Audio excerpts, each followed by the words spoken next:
नमस्कार, मैं युधिष्ठिर उपाध्याय। कहते हैं कि जो दूसरों के लिए गड्ढे खोदता है उसमें एक दिन वो खुद भी गिरता है और जिस नफरती आग से दूसरों को जलाने की कोशिश होती है उसमें खुद भी एक दिन वही जलकर मारे जाते हैं। ऐसा कुछ पाकिस्तान की तरह बांग्लादेश में भी हो रहा है। आपने देखा होगा कि मजहब की बुनियाद पर बने पाकिस्तान में किस तरह से हिंदुओं पर जुल्म और सितम ढाए गए, उनका जबरन धर्मांतरण कराया गया, उनकी महिलाओं के साथ रेप किए गए, जिसके चलते हिंदुओं को वहां से पलायन के लिए मजबूर होना पड़ा। लेकिन आज पाकिस्तान अपने इसी बुरे कर्म का फल भोग रहा है, क्योंकि जिस जिहादियों को उसने तैयार किया आज वही बम विस्फोट के जरिए पाकिस्तान को दहला रहे हैं। आए दिन ऐसी खबरें भी सामने आती रहती हैं कि जिन बमों को दूसरों को उड़ाने के लिए जिहादी बना रहे थे वहां अचानक ऐसा धमाका हुआ कि वो खुद ही मारे गए। अब ऐसा ही कुछ बांग्लादेश में भी देखने को मिलने लगा है। पिछले कुछ दिनों से जिस तरह से हिंदुओं को टारगेट करके कट्टरपंथियों की भीड़ हमले कर रही थी, अब इस जमात के उल्टे दिन शुरू हो गए।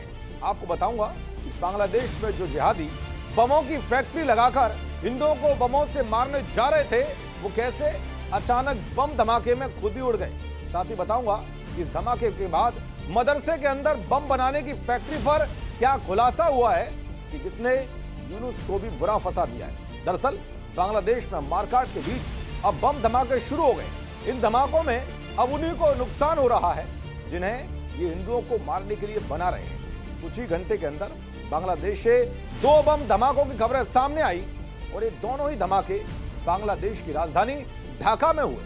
पहला धमाका मोग बाजार फ्लाईओवर के पास हुआ, जिसमें सैफुल नाम के युवक के चिथड़े हो गए, उसकी वहीं मौके पर ही मौत हो गई और आसपास भी काफी नुकसान देखने को मिला। तो वह इसके कुछ ही घंटों बाद दूसरा धमाका ढाका के ही एक मदरसे में हुआ। लेकिन अब इस धमाके को लेकर चौंकाने वाला खुलासा हुआ है। खुलासा हुआ है कि इस मदरसे में बम बनाने की फैक्ट्री चल रही थी और इन बमों का इस्तेमाल हिंदुओं के इलाके में धमाके करने के लिए किया जाना था। लेकिन कहते हैं कि जिसका कोई नहीं होता उसका भगवान होता है और ऐसा हुआ भी, क्योंकि बम बनाते वक्त अचानक पूरे मदरसे की बम फैक्ट्री में भीषण ब्लास्ट हो गया, जिसमें मदरसे का डायरेक्टर शेख अल अमीन, उसकी पत्नी आसिया बेगम और उसके 2 छोटे बेटे और पड़ोस में रहने वाला हुमायूं कबीर समेत 5 लोग बुरी तरह से जख्मी हो गए। धमाका इतना तेज था कि कमरे की दीवारें उड़ गई। गनीमत यह रही कि जिस वक्त मदरसे में ब्लास्ट हुआ उस समय वहां छात्र मौजूद नहीं थे, नहीं तो भयानक मंजर देखने को मिल सकता था।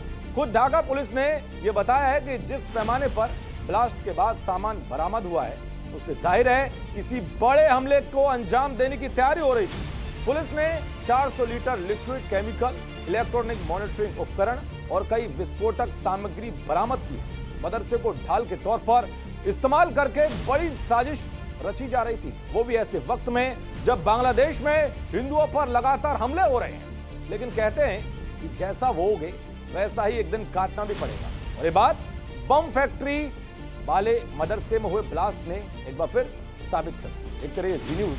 नमस्कार।